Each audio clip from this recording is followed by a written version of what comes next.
Cek, cek, cek, cek, cek, cek.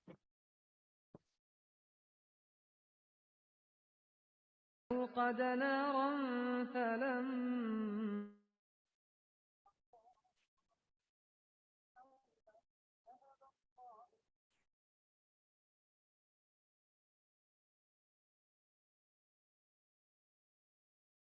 Assalamualaikum warahmatullahi wabarakatuh.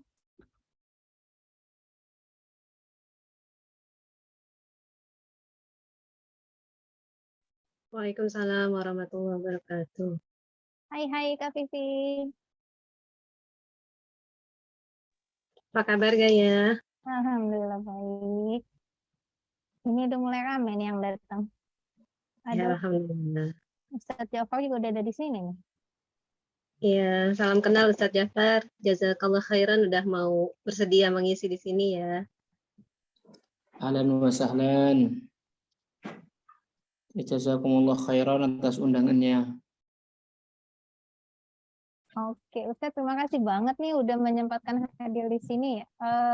Tadi dari perjalanan ya Ustadz ya? Baru nyampe banget dong ya?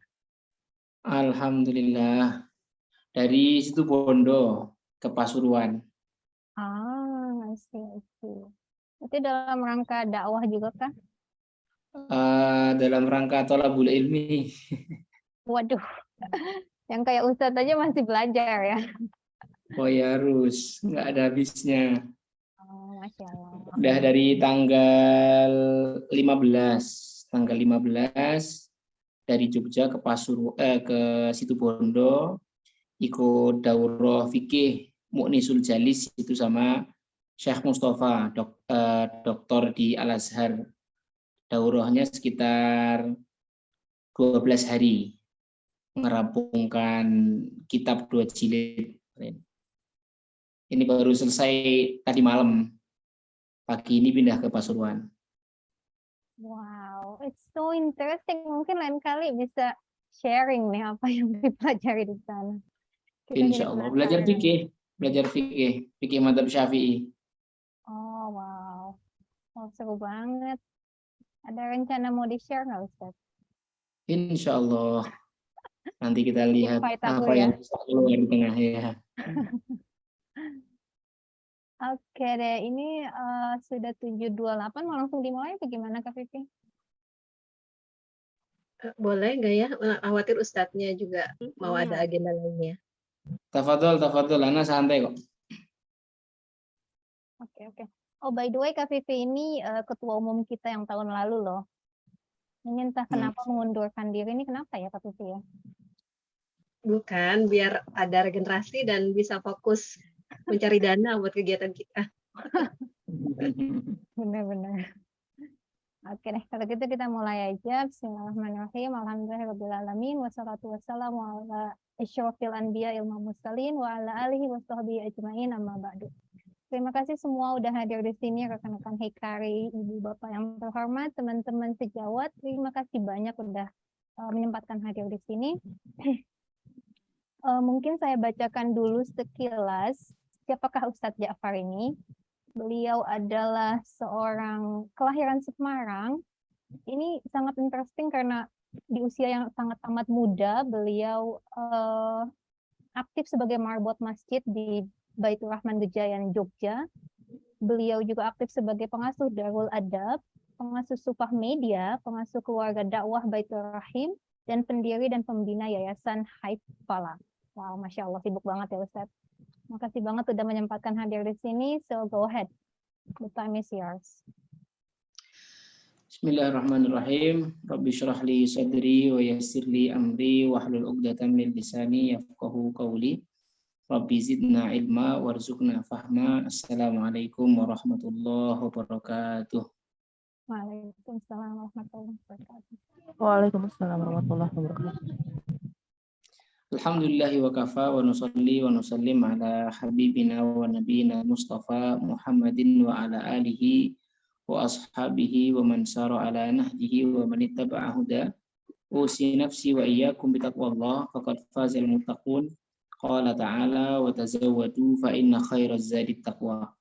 Alhamdulillah pada kesempatan malam hari ini di diperkenankan oleh Allah Subhanahu wa taala untuk bisa bersilaturahim, berkenalan dengan komunitas Hikari ya.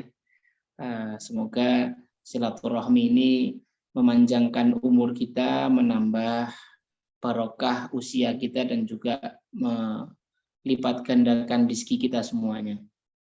Yang kedua, salawat dan salam kita aturkan pada junjungan kita, teladan kita, Nabi Muhammad Shallallahu Alaihi Wasallam, uswah hasanah kita, teladan kita, yang mana beliau pernah bersabda, innama bu'ithtu liutammima makarimal akhlaq.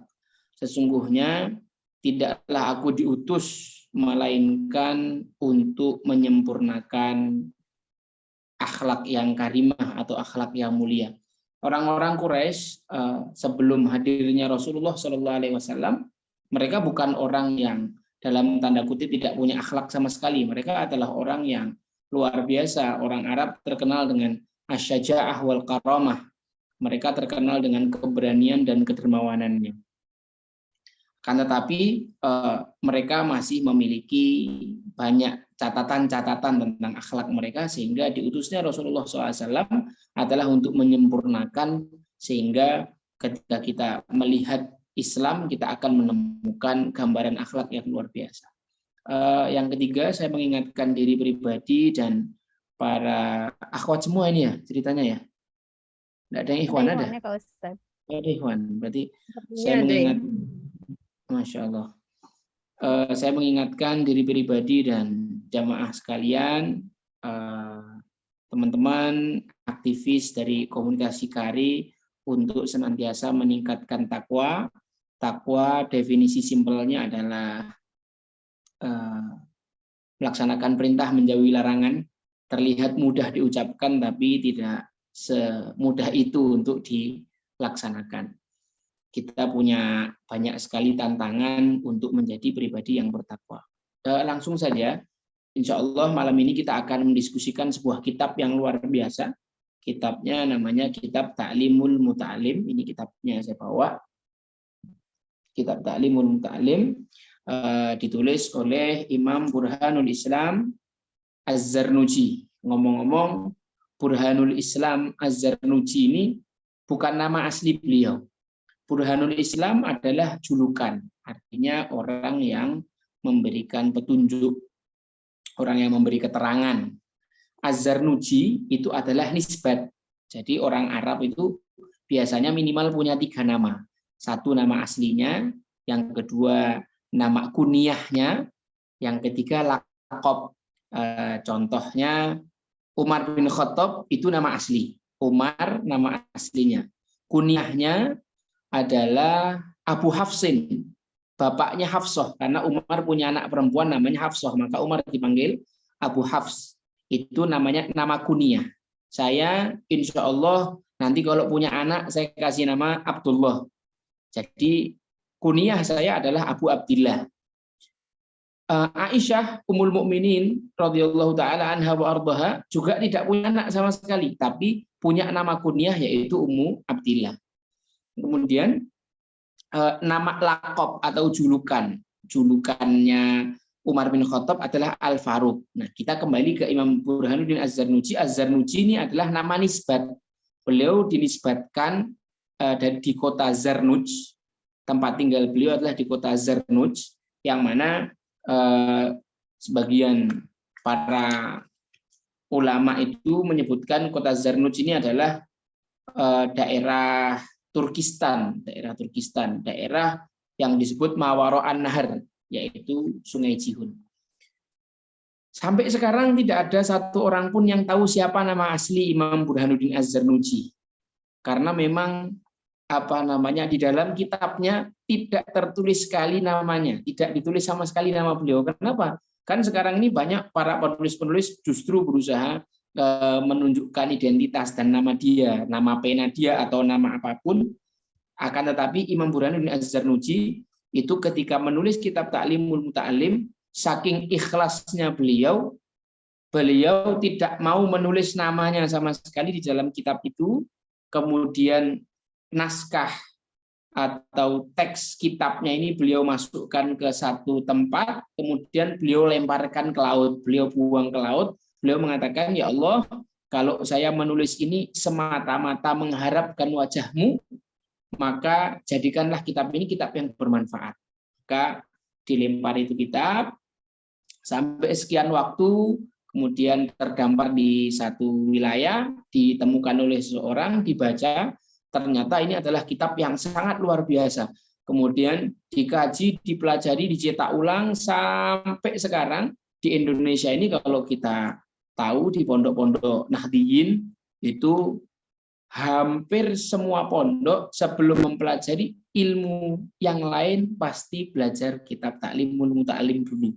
Guru saya Ustaz Setyo yang mengajarkan kitab Ta'limul Muta'alim, beliau adalah alumni the University of Sudan, Islamic University of Sudan. Beliau menceritakan bahwa di Afrika hampir di semua madrasah sebelum belajar ilmu-ilmu yang lain pasti belajar kitab Ta'limul Muta'alim dulu. Saking istimewanya ini kitab yang disebut sebagai kitab Ta'limul Muta'alim. Semoga kita nanti bisa mendapatkan manfaat dari kitab ini. Sebelum kita mulai materi, saya ingin membaca niat belajar terlebih dahulu. Nawaitu ta'alluma wa ta'lima wa tadzakkura wa tadhkira wa naf'a wal intifa'a wal ifadata wal hassa 'ala tamassuki bi kitabillahi wa sunnati Rasulillah wa da'wata ila sabilil huda wal jihad wa nasrad dinil Islam ibtigha'a wajhillah. Hari ini kita akan membahas tentang muqaddimah kitab Ta'limul Muta'alim. Kita sampai mana wallahu alam, tapi hari ini yang paling ingin saya bahas adalah muqaddimahnya. Imam Burhanuddin Az-Zarnuji menyebutkan di sini, alhamdulillahilladzi faddala bani Adam bil ilmi wal amal ala jami'il alam.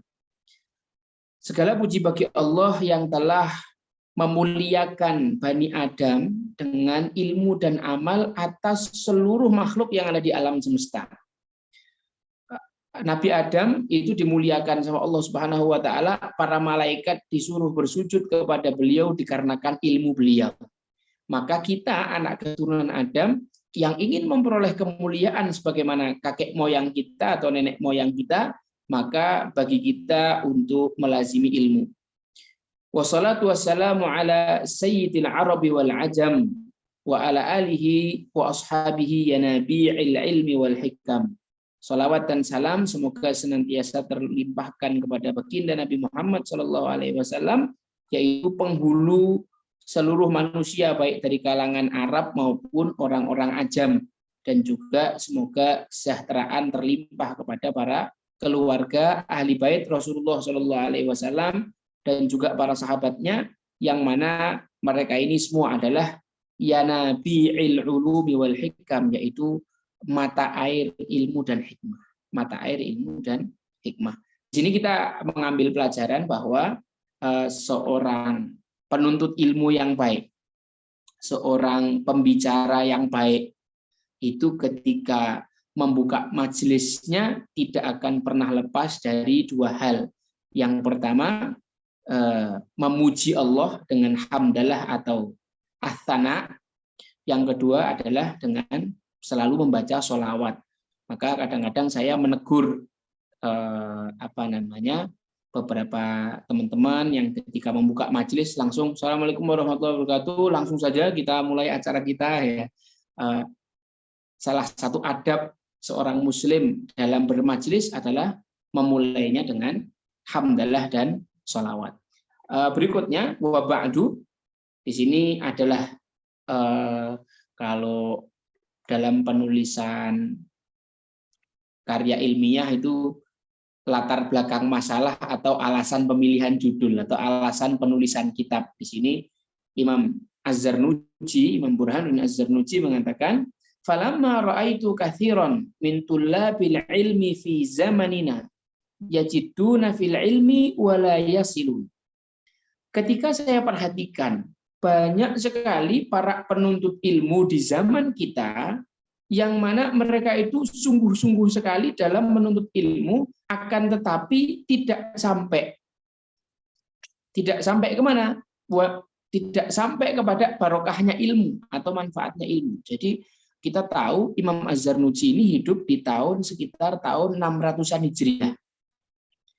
Tahun 600-an Hijriah itu kan sudah sekitar 800 tahun yang lalu. Yang mana pada waktu itu masih banyak sekali ulama-ulama Islam yang luar biasa. Imam Az-Zarnuji memperhatikan bahwa para penuntut ilmu di zaman beliau ini, mereka belajarnya sangat luar biasa. Membaca kitabnya bukan main banyaknya. Kemudian mencari guru bukan cuma puluhan, bahkan ratusan guru. Menulis kitab juga tidak kalah banyaknya. Akan tetapi mereka yang bekerja keras sedemikian rupa dalam urusan menuntut ilmu, mereka, kata Imam Az-Zarnuji, tidak sampai pada barokahnya ilmu. Mereka tidak sampai mendapatkan manfaat ilmu. Sekarang kalau kita lihat di zaman kita sekarang,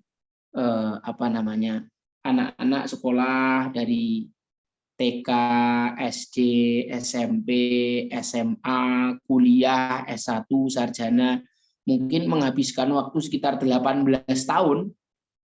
Lalu data statistik pernah saya baca di Jogja, mahasiswa yang lulus sarjana tapi nganggur itu sampai sekitar 60%.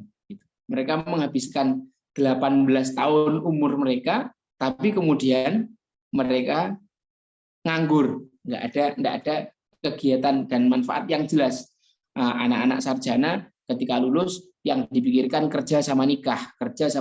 Kan tetapi jarang, sedikit yang berpikir untuk bisa berbagi ilmu, menyampaikan ilmu, memberikan manfaat sebanyak mungkin sesuai dengan ilmu yang dimilikinya. Terus kemudian kita banyak temui anak-anak santri, alumni pondok pesantren, tapi juga sama, mengikuti pola atau cara berpikir yang sama. Sedikit di antara mereka yang kemudian berkhidmat, membantu kepentingan dakwah agama Islam ini. Saya pernah dipesani oleh seorang ustadz saya, yang saya katakan santri sukses itu adalah mereka yang mungkin tinggalnya di pedalaman, tidak banyak hiruk pikuk duniawi, pekerjaannya setiap hari adalah ngajar anak kampung membaca Al-Quran. Menurut saya, murid yang sukses adalah yang seperti ini. Santri saya yang sukses adalah yang seperti ini, yang mana ilmunya itu barokah. Jadi Imam Burhanuddin Az-Zarnuji menyaksikan bahwa di zaman beliau orang itu menuntut ilmunya luar biasa, akan tetapi ilmunya tidak barokah. Menuntut ilmunya luar biasa, tapi ilmunya tidak bermanfaat. Nah, kalau kita lihat di zaman kita, hal yang terjadi juga ya mirip 11-12 dengan apa yang dialami beliau pada waktu itu. Nah, kemudian di sini disebutkan wa min manafi'ihi wa thamaratihi wa hiyal 'amalu bihi wan nashr. Apa yang disebut ilmu yang barokah?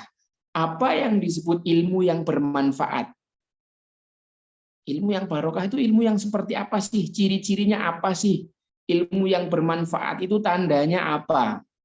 Kita belajar ikut majelis ini 1 jam atau 15 menit atau setengah jam yang ke depan, ini kita nanti dapat barokahnya ilmu atau tidak, dapat manfaatnya itu atau dapat manfaatnya ilmu atau tidak. Dari mana kita tahu, Ustaz? Barokahnya ilmu atau manfaatnya ilmu itu bisa dilihat dari 2 hal. Yang pertama adalah al-amalu bihi, yang kedua adalah an-nasyru, yaitu yang pertama mengamalkan ilmu, yang kedua menyebarkan ilmu.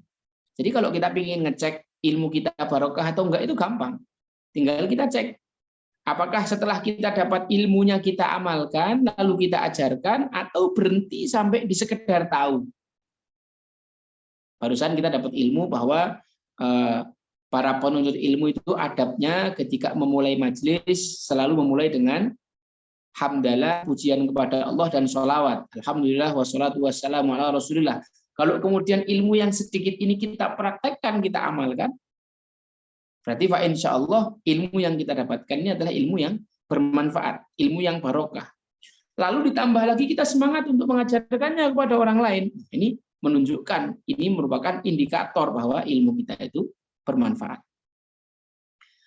Sebagaimana pepatah Arab menyebutkan al-ilmu bila amalin kasyajari bila thamarin. Ilmu tanpa amal itu ibarat pohon tanpa buah. Kita sudah merawatnya bertahun-tahun tapi tidak menghasilkan apapun. Jadi tolong dipastikan bahwa setiap kita bermajelis ilmu ini yang kita cari adalah barokah. Yang kita cari adalah ridho Allah Subhanahu wa taala. Kita mendidik anak kita belajar itu untuk pinter. Pinter itu standarnya apa? Oh, nilai 9, 10. Berarti kalau nilainya 9, 10 pinter, kalau nilainya enggak 9, 10 misalkan 4, 5 berarti bodoh. Padahal setiap orang itu punya kepintaran atau kecerdasannya masing-masing. Nah, kemudian ketika anak itu ketika di sekolah obsesinya adalah untuk jadi pinter, lalu standar seorang dikatakan pinter adalah nilai sekian atau ranking sekian, kemudian anak-anak kita yang merasa pintar, merasa ranking, merasa lebih baik dari temannya, lalu timbul sombong di dalam hatinya dengan standar yang seperti ini, orang yang nilainya 4 atau tidak dapat ranking menjadi down, istilahnya menjadi kecil hati. Ini karena salah niat dalam belajar. Saya selalu diingatkan sama akhi shogir, adik kecil saya. Ketika kita ikut majelis ilmu, itu goalsnya tuh bukan paham atau tidak, bukan dapat ilmu banyak atau sedikit, bukan jadi pintar atau enggak. Kita datang untuk melaksanakan perintah Allah, untuk mencari ridho Allah, untuk dapat barokahnya ilmu. Karena kan kemampuan kita beda-beda. Saya menyampaikan hal yang sama, orang menangkapnya beda-beda. Ada yang kecerdasannya mungkin lebih bisa menangkap lebih banyak, ada yang mungkin dia penuntut ilmu yang pelan-pelan, bisa dikatakan apa? Slow learner, orang yang pembelajar yang lambat gitu. Kalau seandainya standarnya adalah pintar atau tidak, maka repot orang-orang yang dikatakan tidak pintar ini, susah mau belajar. Berat mau belajar, tapi ketika niatnya belajar adalah untuk mendapatkan barokah, mendapatkan ilmu yang bermanfaat, maka ilmu ini akan menjadi hal yang sangat berkualitas. Manfaat ilmu tadi saya katakan adalah diamalkan dan diajarkan. Nah, pertanyaannya adalah kenapa di zaman Imam Az-Zarnuji orang belajar sungguh-sungguh tapi tidak sampai mendapatkan barokahnya ilmu. Orang belajarnya serius tapi tidak mendapatkan manfaat ilmu. Di sini beliau mengatakan lama annahum akhta'u tariqahu wa taraku syara'itahu wa kullu man akhta'a tariqa dhalla wa la yanalul maqsuda qalla aw jalla. Jadi penyebab mereka itu tidak mendapatkan barokah ada dua. Yang pertama, annahum akhta'u tariqahu, mereka salah metode belajar. Orang-orang itu salah metode belajarnya. Wa taraku syara'itahu, mereka itu meninggalkan syarat-syarat sebagai penuntut ilmu. Jadi menjadi seorang yang dikatakan penuntut ilmu itu ada syarat-syarat yang harus dipenuhi. Seperti sholat itu ada syarat sah, ada syarat wajibnya. Begitu juga menuntut ilmu atau penuntut ilmu. Ada syarat-syarat yang harus dimiliki seorang thalibil ilm, seorang penuntut ilmu. Maka ketika dua syarat ini tidak dipenuhi atau dua sebab ini tidak diperhatikan, maka orang akan tersesat dalam belajarnya. Orang yang tersesat dalam belajar tidak akan sampai ke tujuan, sedikit ataupun banyak. Orang yang sudah salah jalan tidak mungkin sampai tujuan. Nah, maka kita harus tahu bagaimana Islam mengatur bagaimana seorang penuntut ilmu itu belajar. Nah, lalu beliau menulislah kitab ini supaya menjelaskan kepada para thalib bagaimana metode belajar yang baik. Sumbernya apa yang digunakan Imam Az-Zarnuji untuk menulis kitab ini? Yaitu ma ra'aitu fil kutubi wa sami'tu min asatibi ulil ilmi wal hikam.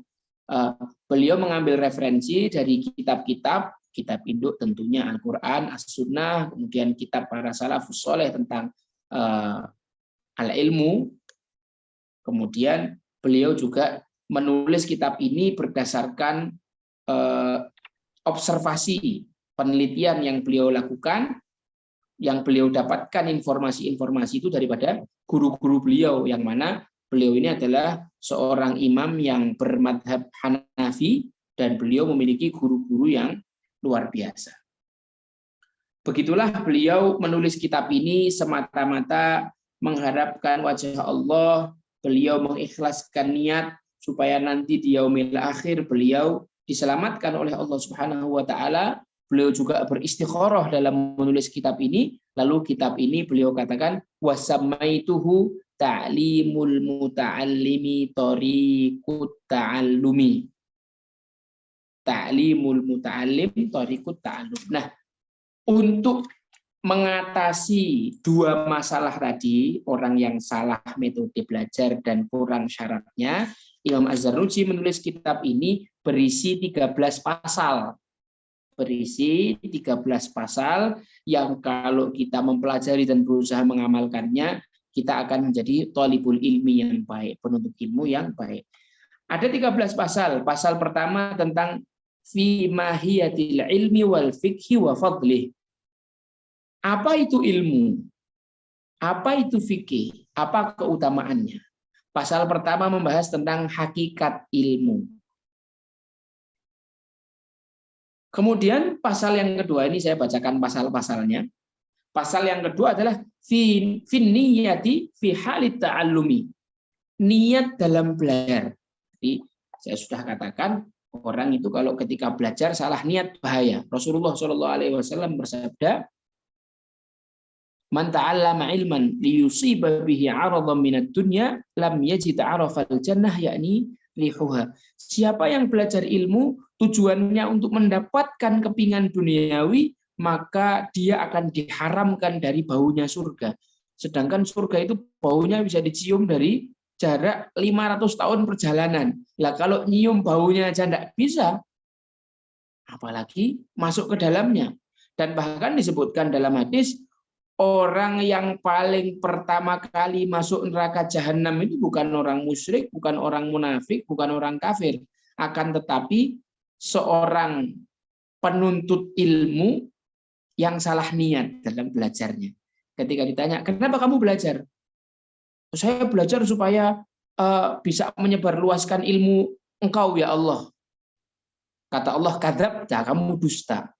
Kamu belajar supaya kamu dikatakan alim. Belajar ini adalah hal yang sangat luar biasa. Para ulama kita, mereka itu sampai berjalan bertahun-tahun untuk mendapatkan ilmu. Hal yang sangat luar biasa. Mereka dalam prosesnya menempuh perjalanan menuntut ilmu itu sangat berat. Tapi kalau misalkan perjalanan yang berat tadi diiringi dengan niat yang tidak benar, maka sia-sialah semua beratnya perjalanan.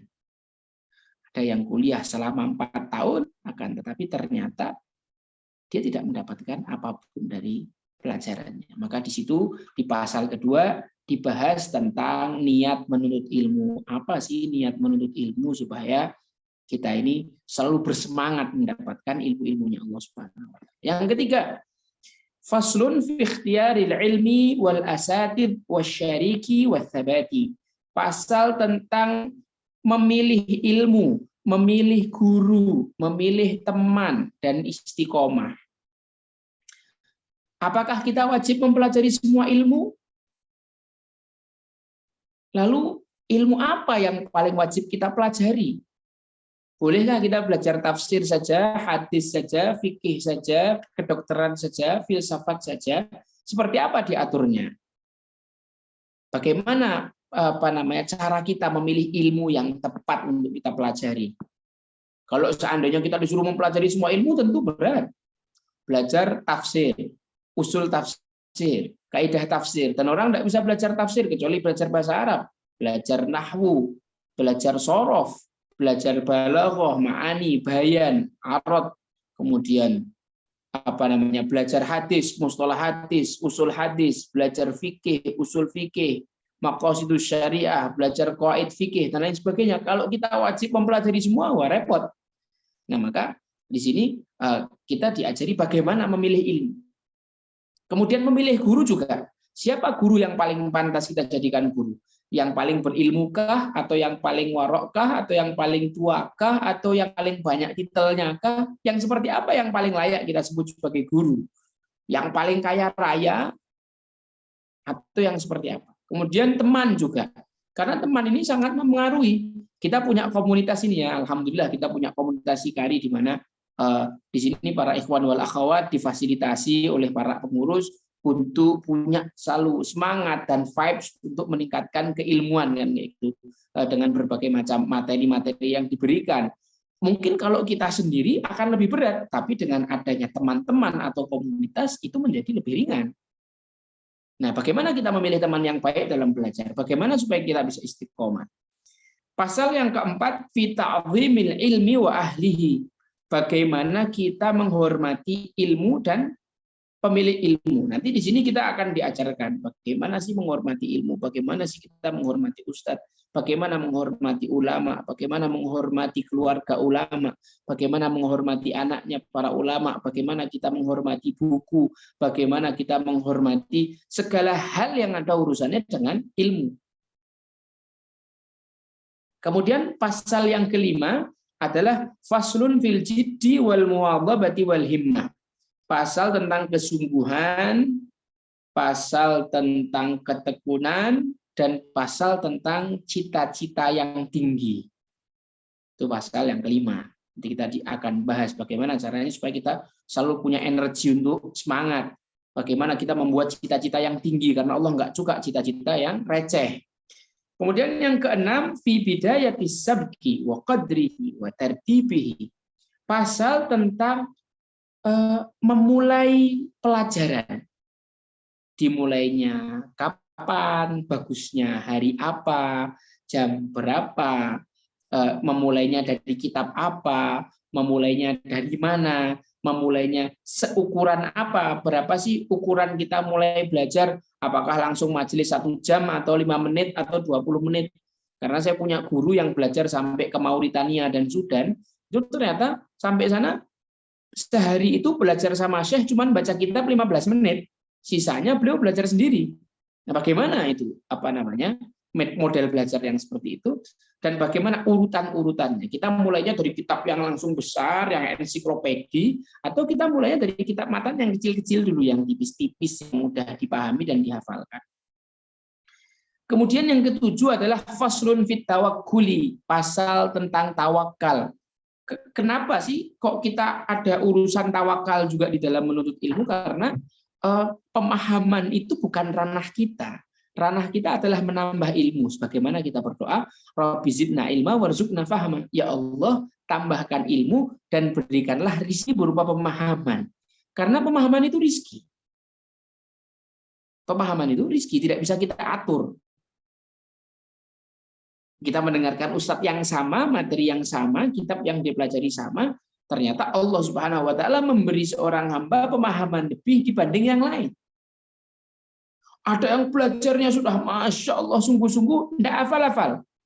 Ada yang belajar cuma santai-santai hafal. Nah, di sini maka diperlukan pemahaman yang baik dan benar tentang apa itu tawakal dalam menuntut ilmu. Lalu pasal yang ke-8 adalah fi waqti tahsil, waktu belajar yang efektif. Kalau dalam ilmu psikologi itu kita belajar namanya jam biologis gitu ya, jam biologis. Bagusnya belajar pagi atau waktu duha atau sore atau malam. Itu nanti dibahas di situ. Yang ke-9 adalah faslun fi syafaqati wan nasihah. Kita berbicara tentang saling mengasihi, menyayangi, dan menasehati dalam menuntut ilmu. Karena terkadang kita futur, Terkadang kita males, terkadang kita melihat teman kita yang kesulitan, tidak punya bolpen, habis bukunya, tidak punya uang transport, mengalami berbagai macam kesulitan dalam belajar. Nah, apakah kita biarkan saja atau kita pedulikan teman kita, lalu menasehatinya supaya tetap semangat belajar. Kemudian yang ke-10 adalah faslun fil istifadati waqtibasil adab.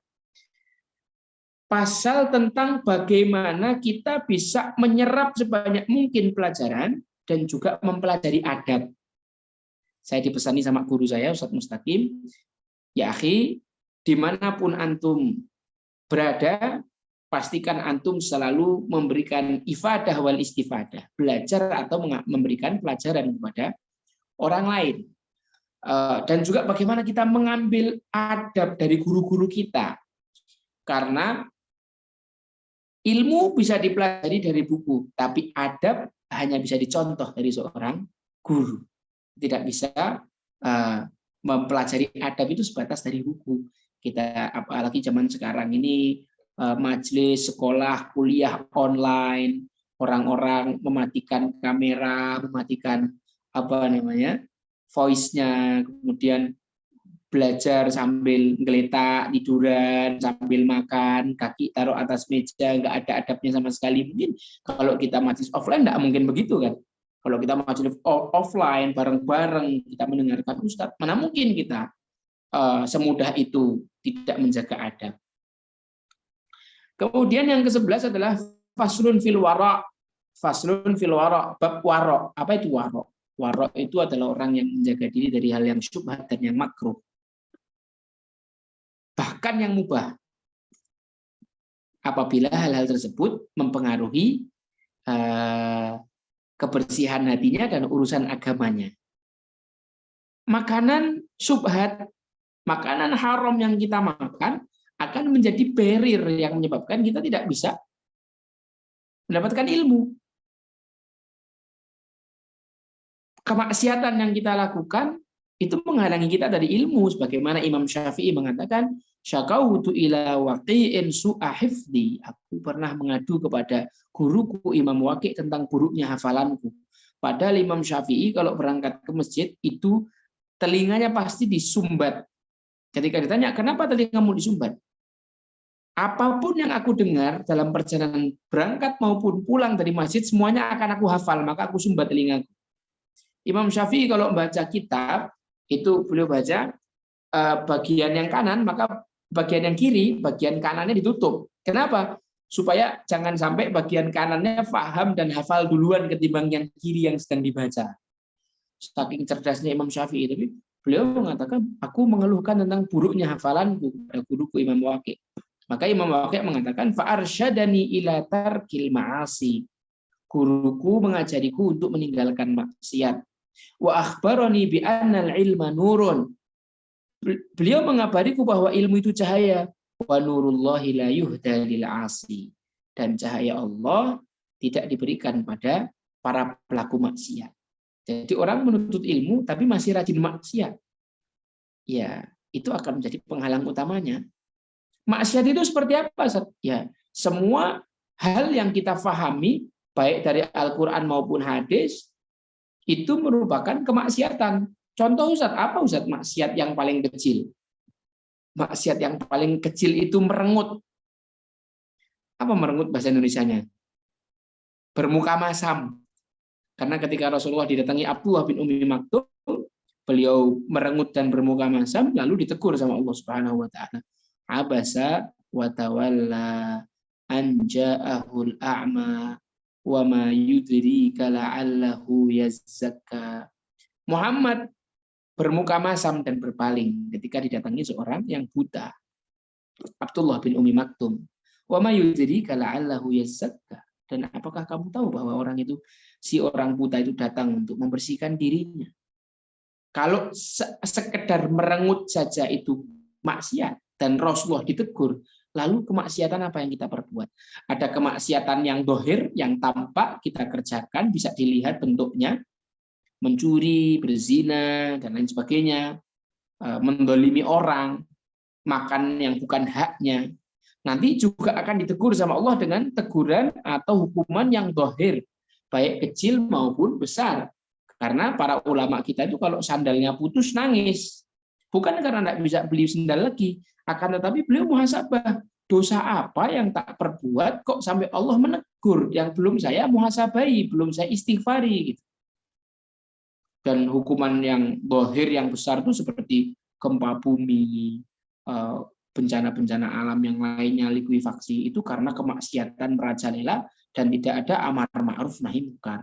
Itu maksiat yang dohir, hukumannya juga dohir. Kecil, hukumannya kecil, besar, hukumannya besar. Ada maksiat yang lain, yaitu maksiat batin. Maksiat batin ini kadang-kadang kita nggak sadar kalau diri kita maksiat. Dan lebih parahnya kita nggak sadar kalau kita sedang dihukum. Apa itu maksiat batin? Maksiat batin itu adalah semua penyakit hati. Sombong, iri, dengki, hasud, riya, ujub, sum'ah, ghil, dan lain sebagainya. Itu adalah penyakit-penyakit hati yang Allah juga akan menghukum kita. Dan hukumannya ini penyakit hati jauh lebih mengerikan. Kecilnya jauh lebih mengerikan. Apa hukumannya?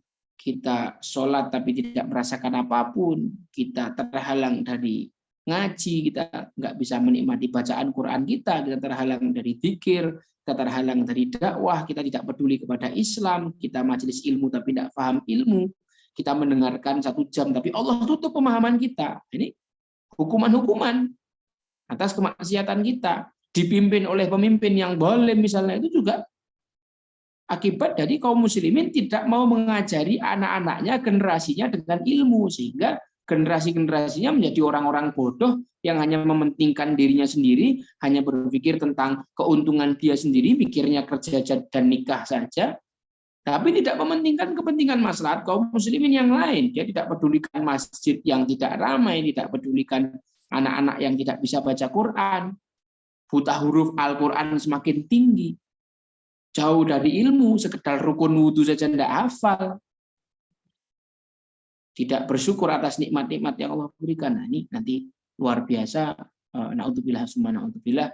Semoga kita diberi hati yang terang, yang jernih, yang bersih, supaya kita bisa menyadari apa yang hukuman-hukuman yang Allah timpakan kepada kita. Kemudian pasal yang ke-12 adalah faslun fi ma yurithul hifdhi, fi ma yurithul hifdha wa fi ma yurithun nisyana. Hal-hal yang menguatkan dan melemahkan hafalan. Makanan apa yang kalau kita makan menguatkan hafalan, apa yang kita makan melemahkan hafalan.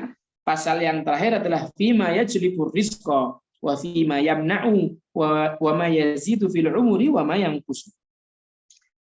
Pasal tentang apa-apa saja yang mendatangkan rizki dan apa yang menolak rizki.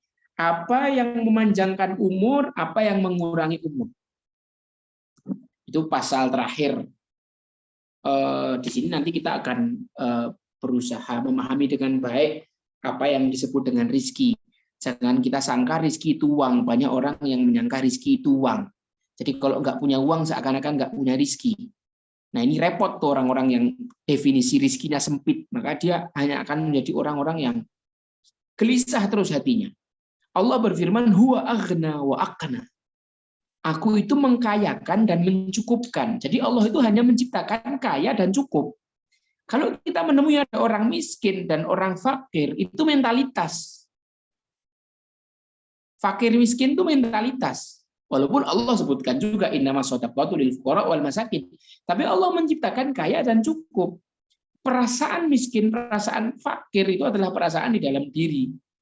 Seandainya kita memahami rizki itu adalah segala kebaikan yang Allah berikan, ternyata rizki kita ada di bawah telapak kaki kita. Sebagaimana Ibunda Hajar yang mencari rizki di atas sofa dan marwah 7 kali sa'i, ternyata rizkinya ada di bawah kaki anaknya.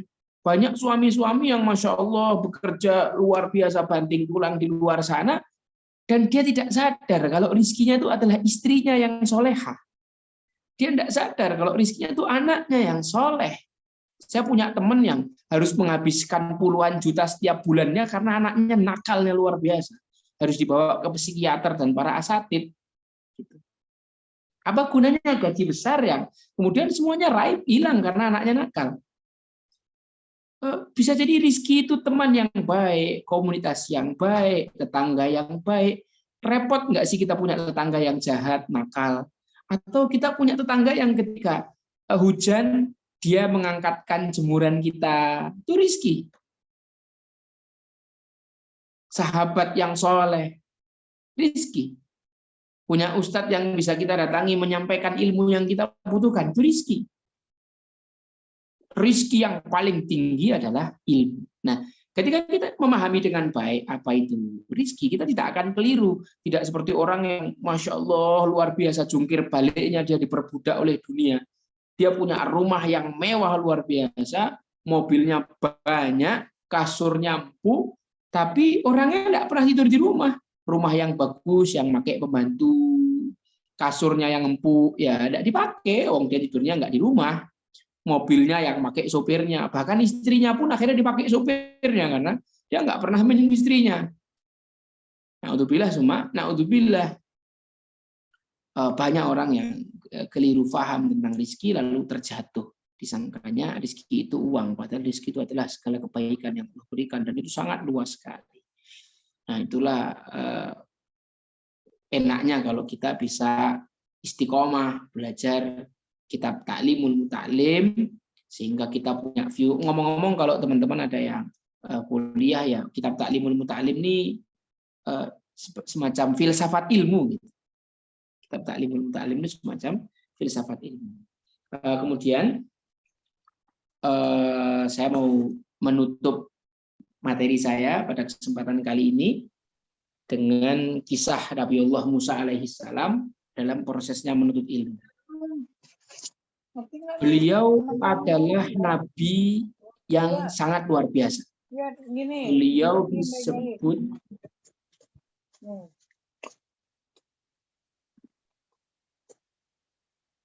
Nabi Musa disebut sebagai kalimullah, orang yang berbicara langsung dengan Allah.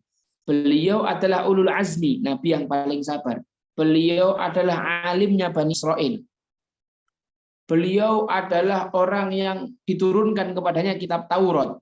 Nabi yang pengikutnya paling banyak. Usianya juga termasuk tua, ratusan tahun beliau. Suatu hari ketika beliau di usia yang sudah sangat tua, beliau bermajlis dengan Bani Israel. Kemudian ada di antara muridnya yang bertanya, wahai Nabi Musa, ada tidak orang yang lebih pintar daripada engkau? Nabi Musa mengatakan tidak ada. Sejauh ilmu yang beliau ketahui, tidak ada. Sejauh ilmu yang beliau ketahui, Nabi Musa bukan bohong. Niatnya mungkin bukan sombong, tapi ya beliau menyampaikan apa adanya. Yang sejauh yang beliau ketahui, ya beliau yang paling alim. Akan tetapi Allah menegur Nabiullah Musa alaihissalam, kan? Allah berfirman di dalam Al-Quran, wa fawqa kulli dzi ilmin alim, di atas yang berilmu ada lagi yang lebih berilmu. Maka Allah memerintahkan Nabi Musa untuk belajar lagi kepada seorang hambanya yang kita tahu namanya Nabiullah Khidir alaihissalam.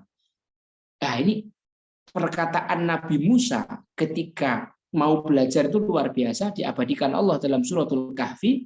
Wa idh qala Musa, ketika Musa berkata lifatahu kepada pelayannya, anak mudanya, yaitu Yusha bin Nun bin Ibrahim bin Yusuf bin Yakub bin Ishak bin Ibrahim alaihissalam, pamannya, jadi muridnya. Nabi Musa mengatakan kepada muridnya, la abrahu, aku tidak akan berhenti, hatta ablugha majma'al bahrain, sampai aku menemukan tempat bertemunya dua lautan, au amdiya hukuba, atau aku akan terus berjalan hukuban. Imam Ibnu Abbas, sahabat Rasulullah Shallallahu Alaihi Wasallam yang usianya sangat muda, tapi beliau adalah orang yang paling paham Al-Quran. Abdullah bin Abbas mengatakan hukuban itu artinya jalan kaki 1 tahun. Atau dalam riwayat lain, Abdullah bin Abbas mengatakan bahwa hukuban itu artinya jalan kaki 80 tahun.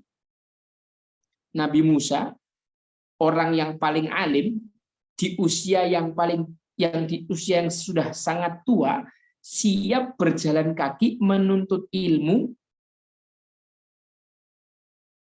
dengan perjalanan yang bertahun-tahun. Kita bisa mengambil banyak sekali pelajaran bahwa menuntut ilmu itu tidak ada batas usianya, tidak pandang usia. Nabi Musa itu usianya ratusan tahun. Berapa sih usia kita kok kita ngerasa udah cukup dengan ilmu kita? Kemudian menuntut ilmu itu tidak peduli jarak tempuh. Kita sekarang Masya Allah enaknya luar biasa. Saya di Pasuruan, antum ada di berbagai macam daerah, tinggal nyalakan HP saja bisa ketemu. Kita nggak butuh waktu untuk berjalan, cuman berjalan dari satu kamar ke kamar yang lain untuk nyalakan HP, Masya Allah. Begitu mudahnya, begitu ringannya. Nabi Musa yang sudah tua belajar kepada Nabi Khidir alaihi salam yang masih muda. Berarti menuntut ilmu itu tidak peduli kepada siapa. Mungkin kita menuntut ilmu dari orang yang secara usia jauh lebih muda daripada kita. Menuntut ilmu butuh tekad dan semangat yang tidak ada duanya, sebagaimana yang contohkan Nabiullah Musa alaihi salam. Aku tidak akan berhenti berjalan sampai bertemu tempat bertemunya dua lautan, atau aku akan terus berjalan hukuban. Bertahun-tahun tidak ada masalah.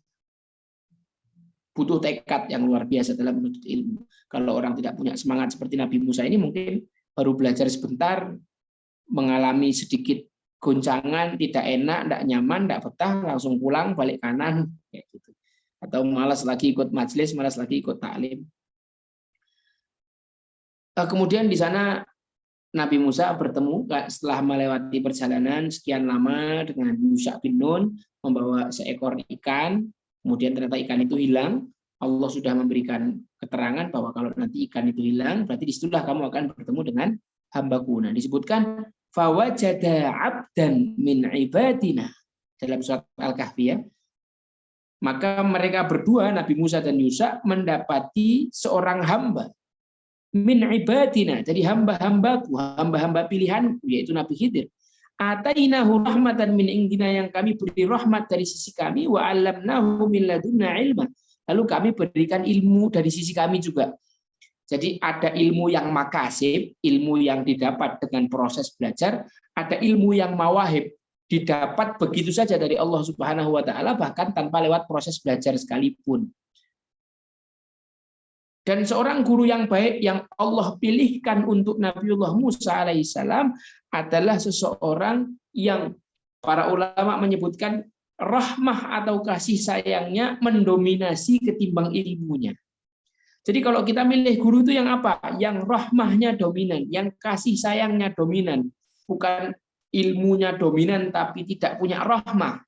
Kita mencari guru yang rahmahnya itu kuat.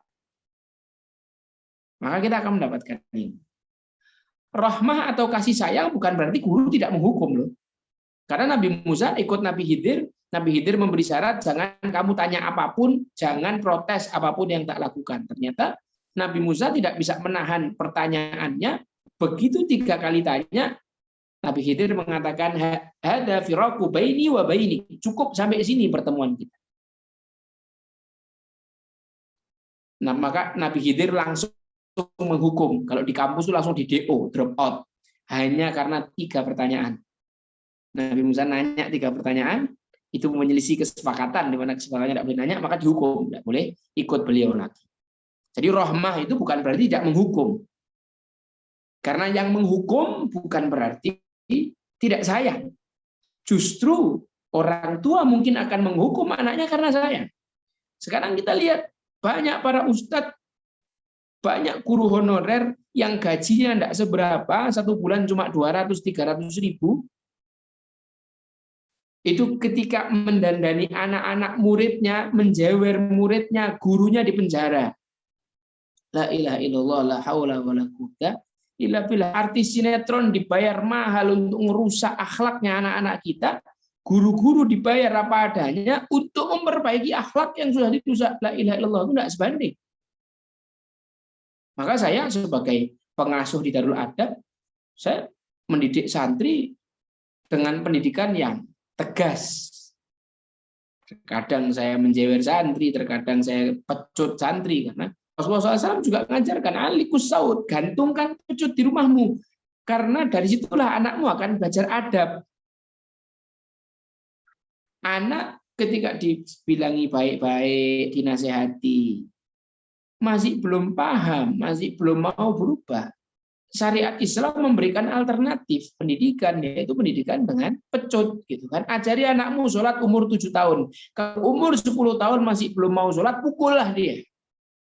Tentunya pukulannya ini ada kaidahnya, nggak asal memukul, bukan cuma sekedar orang yang mengumbar hawa nafsu atau menyakiti anaknya, bukan. Tapi itu adalah dharbun litta'dib, pukulan untuk mendidik. Pukulan untuk mendidik, kalau bahasa psikologinya shock terapi, untuk sekedar menterapi anak kita. Nah, kemudian hal yang menarik dari Nabi Musa ketika ketemu Nabi Khidir, Nabi Musa mengatakan, hal attabi'uka ala an tu'allimani mimma 'ullimta rusyda. Apakah aku boleh mengikuti engkau berkhidmat padamu supaya engkau mengajariku sebagian ilmu yang Allah ajarkan padaku. Kita lihat tawadhu'nya Nabiullah Musa alaihissalam. Orang sombong, orang pemalu tidak akan mendapatkan ilmu. Ilmu tidak bisa masuk ke dalam kepala orang sombong sebagaimana air tidak bisa naik ke tempat yang lebih tinggi. Orang yang mau mendapatkan ilmu harus tawadhu. Kita lupakan batas-batas usia, kita lupakan batas-batas titel akademik. Kepada siapapun kita bisa belajar. Ustadz, saya menasihatkan kepada siapapun kamu bisa belajar. Bahkan di tempat kotor sekalipun kamu bisa belajar. Bahkan kepada pemulung sekalipun kamu bisa belajar. Nabi Musa merendahkan dirinya, mau berkhidmat. Ilmu itu didatangi, bukan mendatangi. Bahkan beliau siap menjadi pelayannya Nabiullah Khidir alaihissalam, supaya beliau mengatakan, supaya aku mendapatkan secuil dari ilmu yang Allah ajarkan kepada Nabi Khidir mengatakan, innaka lan tastati'a ma'iya sabra, kau tidak bisa sabar kalau ikut saya. Wa kaifa tasbiru 'ala ma lam tuhit bihi khubra, bagaimana mungkin kau bisa sabar atas sesuatu yang kau tidak tahu ilmunya. Di sini ada pelajaran penting. Orang itu tidak sabar menghadapi sesuatu kalau tidak tahu ilmunya. Seorang suami tidak sabar menghadapi istri karena tidak tahu ilmunya. Seorang istri tidak sabar menghadapi suami karena tidak tahu ilmunya. Orang tua tidak sabar menghadapi anak karena tidak tahu ilmunya. Seorang dai tidak bisa mengatasi kenakalan anak muda karena tidak tahu ilmunya, dan seterusnya. Maka kata kunci untuk bisa mengatasi sesuatu, sabar menghadapi sesuatu, bisa menyelesaikan masalah demi masalah adalah ketika seorang itu memiliki ilmu. Orang yang ngerti desain, itu ya ketika bikin satu poster atau pamflet butuh waktu 5-10 menit jadi. Orang kayak saya tidak ngerti komputer, mungkin 2 jam, 3 jam di depan komputer tidak ada hasilnya apa-apa. Karena memang saya tidak tahu ilmunya. Sebaliknya, orang-orang yang mungkin tidak pernah belajar di pesantren, ketika belajar kitab yang tidak ada harokatnya, ini apa bacanya? Bacanya tidak tahu, apalagi mau paham maknanya. Tapi bagi orang-orang yang belajar di pesantren, biasa baca kitab, ya dia akan tahu. Bagi orang-orang yang sudah tahu ilmunya, semuanya menjadi mudah. Ada satu kisah seorang tukang tambal ban itu datang ke seorang dokter gitu. Pak, gigi saya Pak lubang. Oh ya, sini tambal. Ditambal sama dokternya itu. Setelah selesai ditanya, berapa Pak? 500.000. Loh, kok mahal sekali Pak? Wong cuman sekecil itu kok 500.000. Itu yang mahal ilmunya. Oh ya. Suatu ketika gantian si dokter tadi itu kebanan bannya bocor. Sampai dia di depan tempat tukang tambal ban, ditambalah, kemudian tanya si dokter, berapa Pak? 500.000. Loh, kok mahal sekali Pak? Cuma nambal ban kok 500.000. Yang mahal ilmunya. Kan kayak gitu. Kata tukang tambal bannya, yang mahal ilmunya. Teman-teman sekalian, jamaah yang dirahmati Allah Subhanahu wa taala, ketika Nabi Khidir mengatakan kamu tidak bisa ikut aku, kamu tidak akan sabar, Nabi Musa mengatakan satajiduni insyaallahu sabiran wala a'si laka amra. Kau akan mendapatiku insyaallah sebagai orang yang sabar, dan aku tidak akan bermaksiat atas perintahmu. Sabar dalam menuntut ilmu, tidak bermaksiat terhadap perintah guru apapun, ini menjadi kunci-kunci penting dalam menuntut ilmu. Orang yang menuntut ilmu tapi tidak sabaran, ya selesailah urusannya. Saya belajar di pondok itu sejak SMP, tahun 2006. 4 tahun saya belajar di pondok, kemudian SMA lanjut lagi pondok, 3 tahun. Selama itu pula saya belajar fikih. Kemudian saya ngabdi setahun juga di pondok, saya ngajar bahasa Arab, saya ngajar fikih juga. Terus kemudian 2 tahun saya di luar, dakwah di luar, saya juga sering menyampaikan materi tentang fikih. Kemudian saya tahun 2016 masuk lagi di Ma'had Ali An-Nur, saya belajar fikih lagi selama 3 tahun setengah. Ketika lulus tahun 2020, saya mengikuti daurah di Bekasi. Pematerinya adalah Syekh Muhammad bin Saud Al-Jadhi, beliau seorang ulama dari Yaman, belajar kitab Matan Abu Suja selama 5 hari. Saya ngerasa seakan-akan saya belum pernah belajar fikih sebelumnya. Saya seakan-akan tidak paham fikih sama sekali. Selama 5 hari itu saya mendapatkan ilmu-ilmu yang Masya Allah luar biasa. Dan sekarang saya datang lagi ke situ Bondo 2 minggu ini untuk belajar di pondok Salafiyah Syafi'iyah, pondoknya Kiai As'ad Samsul Arifin. Pematerinya adalah Syekh Mustafa bin Ahmad bin Abdul Nabi, seorang dosen di Al-Azhar yang beliau sedang roadshow di Indonesia. Alhamdulillah kita kebagian sekitar 2 minggu. Kita belajar itu butuh 10 hari hanya untuk membahas bab toharoh dan sholat. Jadi fikih itu ada fikih ibadah, fikih muamalah, fikih nikah, dan fikih jinayah. Fikih ibadah itu tentang ibadat, muamalah itu tentang muamalah, munakahat tentang nikah, kemudian jinayah itu tentang kriminalitas. Kemudian fikih ibadah itu ada bab sholat, zakat, puasa, dan haji. Kenapa bab syahadat tidak dimasukkan di dalam fikih ibadah? Karena fikih tentang syahadat itu sudah masuk dalam ilmu tersendiri, yaitu ilmu tauhid atau fiqhul akbar. Nah, di dalam bab ibadah ini yang pertama kali dibahas adalah sholat. Nah, kita tidak bisa sholat kalau kita belum bersuci. Maka di bab pertama dibahaslah kitab Toharoh. Membahas tentang Toharoh ini sampai berhari-hari dan detail sekali beliau menjelaskan. Saya ngerasa seakan-akan ini semuanya ilmu yang baru, kayak gitu.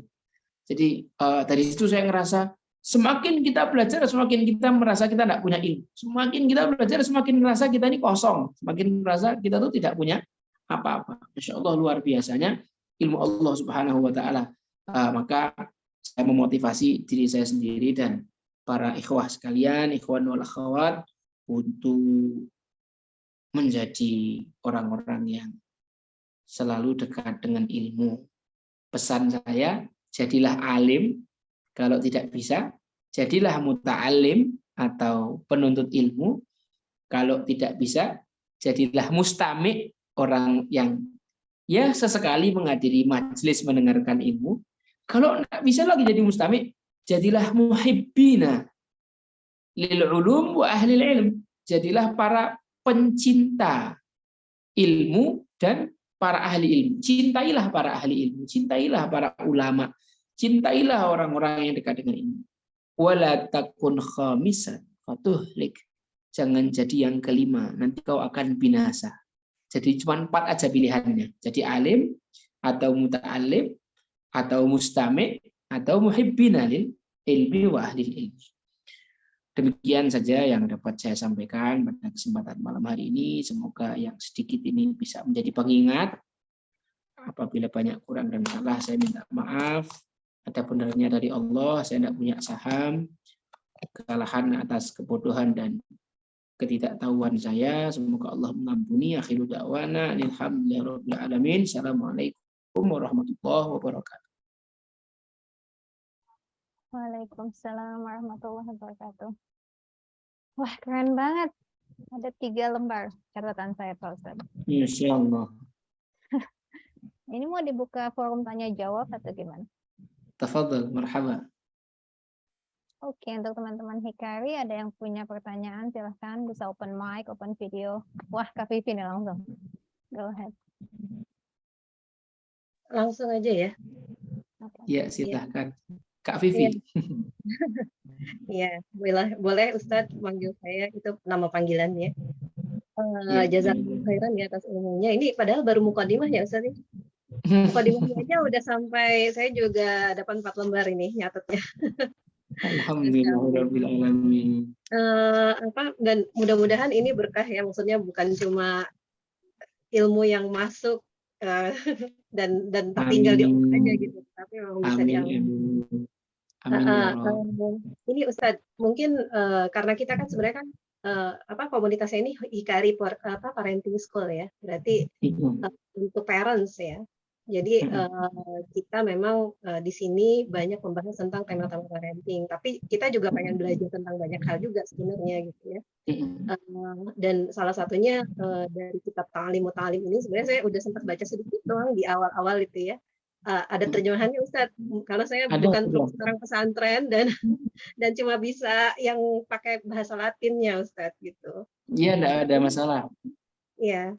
Nah, ini Ustadz, untuk kita nih sebagai orang tua, ini sebenarnya kita punya mungkin salah satu masalah yang kita hadapi adalah bagaimana caranya agar kita bisa berinteraksi dengan gurunya anak-anak kita gitu ya dengan baik gitu.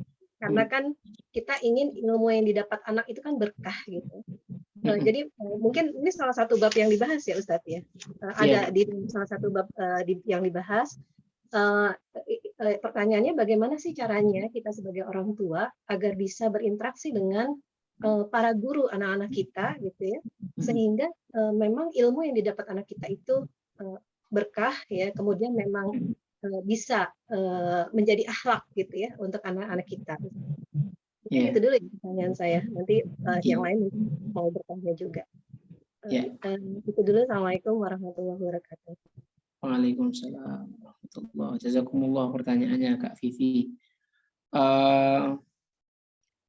Kunci kesuksesan seorang talib anak dalam menuntut ilmu tidak bisa dilepaskan dari 3 unsur.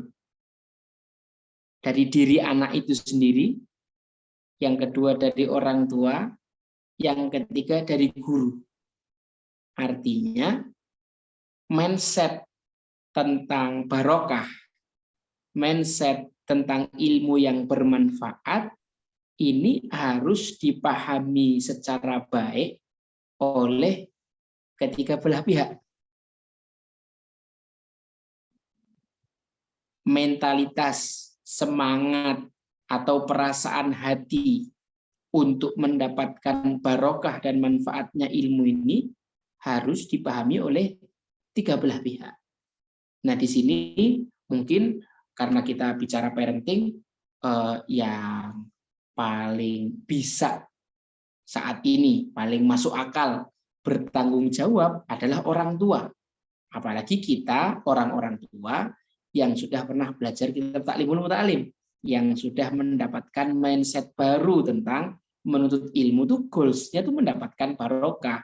Nah, tentu kita menyampaikan pemahaman ini kepada anak kita. Banyak anak-anak yang, mohon maaf saya punya cerita tentang seorang anak, kakaknya yang pertama perempuan sekolahnya di Manchester. Anaknya orang kaya Masya Allah. Kemudian kakaknya yang laki-laki kedua sekolah di ITB. Selalunya mereka ini berdua ranking 1 di kelas. Lalu adiknya yang ketiga laki-laki itu nggak pernah bisa juara 1. Dia selalu ranking 4 di kelas. Dan itu menjadi tekanan sekali untuk dia. Mungkin orang tuanya tidak pernah mengatakan kamu harus ranking 1, akan tetapi sikap orang tuanya, bagaimana orang tuanya memperlakukan anaknya yang terakhir ini, itu menjadi tekanan tersendiri. Karena obsesi orang tua itu dirasakan oleh anak. Sesuatu yang bisa dirasakan, enggak selalunya dikata-katakan. Lalu anak ini sampai Masya Allah mengalami tekanan yang sedemikian rupa, dalam keadaan depresi itu dia banyak baca buku-buku filsafat, sampailah dia pada pemahaman-pemahaman yang menurut saya sangat aneh. Dia sampai sangat kurang ajar sama orang tuanya, membentak, menampar, bahkan menendang ibunya itu adalah makanan harian dia, padahal dia orang kaya. Kemudian dia mengatakan, buat apa aku sholat, buat apa aku sedekah, buat apa aku qiyamul lail dan lain sebagainya, toh aku tetap ranking 4, jadi nggak ada faedahnya dong aku ibadah untuk itu. Jadi bagi dia ibadah hanyalah wasilah untuk mendapatkan sesuatu. Ini kan pemahaman yang keliru. Dan bahkan sampai, mohon maaf, satu ketika saya hampir pernah menempeleng mukanya anak itu. Dia waktu itu kelas 3 SMA, hampir saya pukul karena dia sampai mengatakan Allah itu nggak adil. Allah itu, mohon maaf dia mengatakan Allah itu bajingan. Wah, ini nggak benar kok bisa sampai ngomong begitu. Ini kenapa ini anak? Nah, maka orang tua di sini punya peran yang sangat signifikan untuk mendidik anak supaya memiliki mindset yang benar mengenai kamu belajar itu untuk mendapatkan apa? Untuk mendapatkan barokah. Nah, sekarang kan tadi 3, yang 2 sudah teratasi, tinggal guru. Nah, tentu berkomunikasi dengan guru tidak bisa seperti berkomunikasi dengan anak.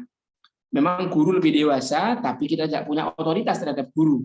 Maka komunikasi horizontal yang dibangun di sana, bagaimana kita bisa berkomunikasi secara baik kepada guru. Tentunya mindset mengenai ilmu yang kita kejar adalah barokah ini juga harus diedukasikan kepada para guru. Kalau gurunya sudah satu frekuensi, insya Allah komunikasinya jauh lebih mudah. Tapi kalau misalkan kita berusaha mengkomunikasikan kepada guru tentang anak kita tipikalnya ini, sedangkan gurunya belum punya frame bahwa menuntut ilmu itu goalsnya adalah barokah, ya nanti jadi berat. Maka ini memang upaya kita untuk berbenah ini tidak bisa instan, tidak bisa cepat, tidak bisa mudah. Harus banyak sekali hal yang kita integrasikan sehingga perubahannya holistik, kayak gitu kan. Ya, ini adalah satu long term proses atau long life education lah, sehingga kita bisa punya perasaan yang semacam itu. Apakah sudah cukup terjawab? Ya, mungkin kadang-kadang itu momoknya adalah ini ya, orang tua yang terlalu menuntut guru gitu ya. Kemudian orang tua, saya juga orang tua murid ya. Saya pernah jadi guru juga. Sekarang mungkin ya guru buat orang-orang yang udah besar. Nah, kalau misalnya itu maksudnya adab terhadap guru ya, dari orang tua terhadap guru itu mungkin ada nggak contoh-contohnya dari salafus saleh gitu ya? Maksudnya apakah kita misalnya menegur guru itu kan mungkin terlalu mungkin nggak sopan gitu ya, atau apakah itu nanti akan berpengaruh kepada anak-anak kita gitu? Seperti itu, Ustaz. Ya, tentu pasti ada pengaruhnya kan. Bahkan kalau kita lihat betapa para salafun saleh mengajarkan kepada anaknya itu untuk menghormati guru. Tapi ada satu catatan bahwa guru-guru di masa itu mereka juga adalah orang-orang yang hebat. Guru-guru di masa itu, di masa salafun saleh, mereka adalah para ulama, orang yang paham tafsir, orang yang paham hadis, orang yang paham fikih, orang yang paham adab, sehingga murid-murid ini terdidik dengan luar biasa. Saya datang ke pondok pesantren Salafiyah Syafi'iyah. Ternyata saya dapati hal yang luar biasa, bagaimana para orang tua itu menghormati para kiai. Karena para kiai ini orang-orang alim, orang-orang yang Masya Allah, bahkan di karomah, mereka itu para pemilik karomah. Mereka orang-orang hebat yang mau tidak mau semua murid, semua wali murid, wali santri dan santri itu sangat takzim kepada guru. Bagaimana mereka tidak berani Bahkan wali santri itu merunduk, tidak berani menatap langsung mata kiai. Sopannya luar biasa, duduknya meletakkan kepalanya di bawah kiainya, maksudnya tidak meninggikan kepala lebih dari kiai, tidak datang sombong, ini punya masalah, kenapa ini begini? Oh, tidak ada berani wali santri, wali murid berani kayak gitu, tidak ada.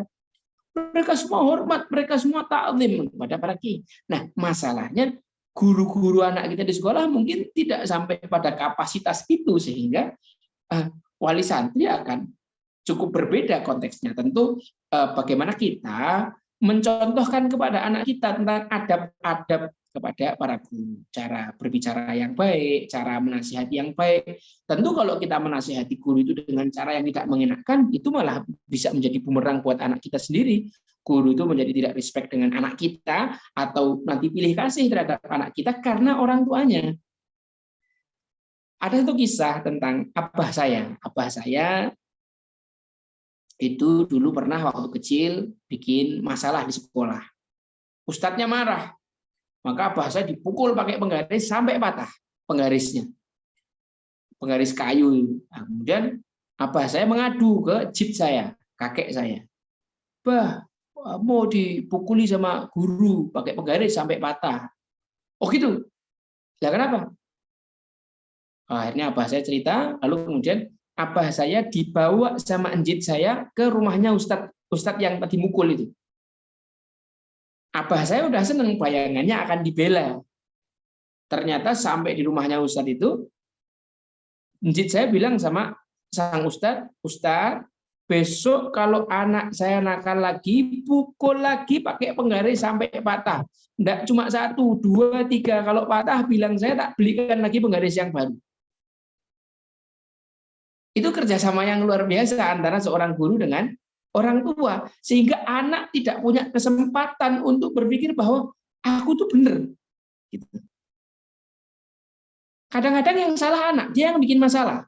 Dia dihukum sama gurunya, dia ngadu ke orang tuanya marahi guru. Jadi anak dari bayi udah jadi pengadu domba. Di kampung saya, di Masjid Baitur Rahim, ada keluarga yang dalam tanda kutip memang keluarga nakal. Sekeluarga itu isinya preman-preman semua. Anak kecil umur 7 tahun tuh udah ngerokok. Nah, anak ini ikut di Darul Adab.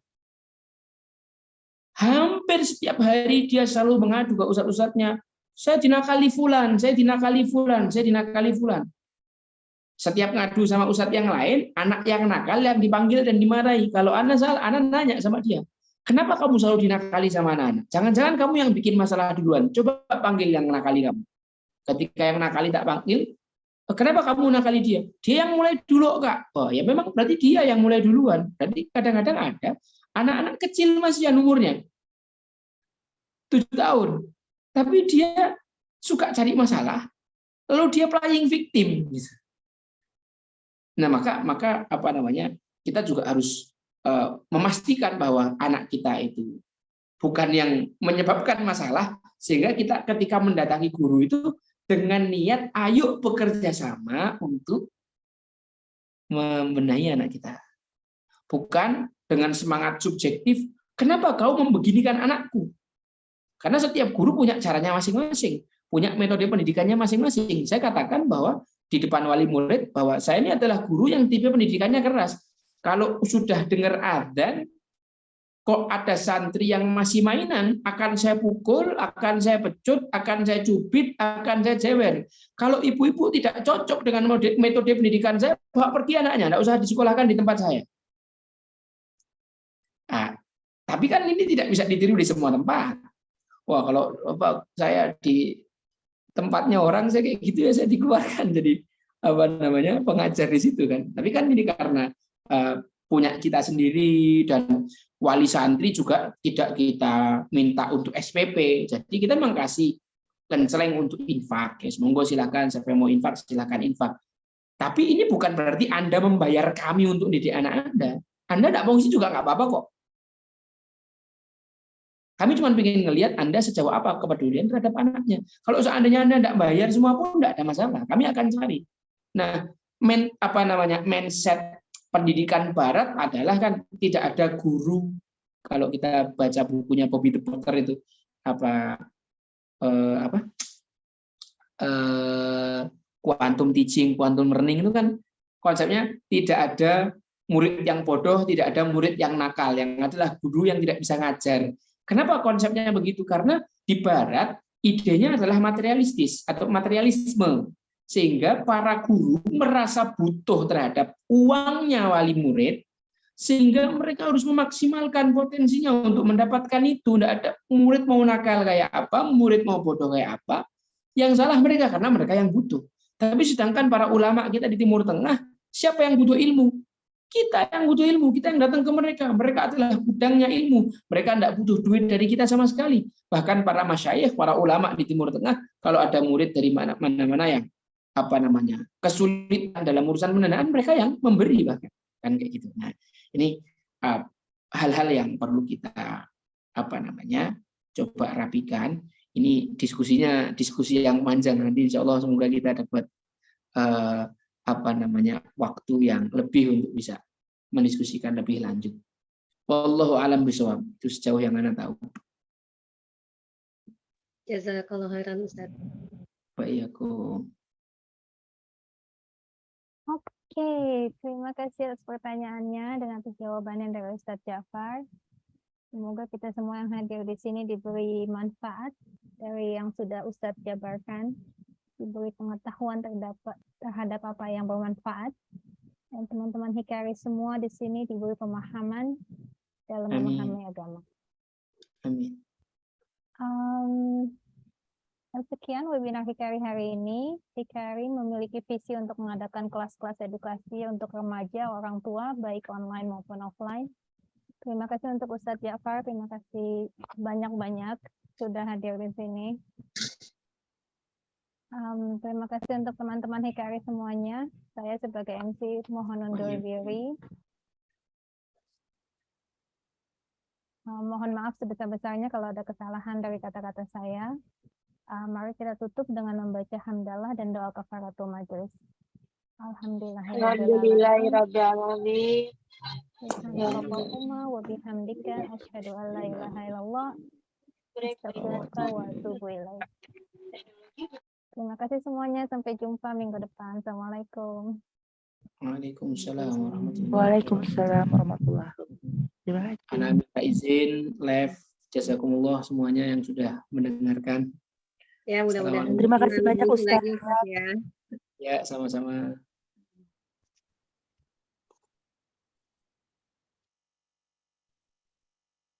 Terima kasih teman-teman semua. Saya end meetingnya ya. Ya, makasih Gaya. Waalaikumsalam.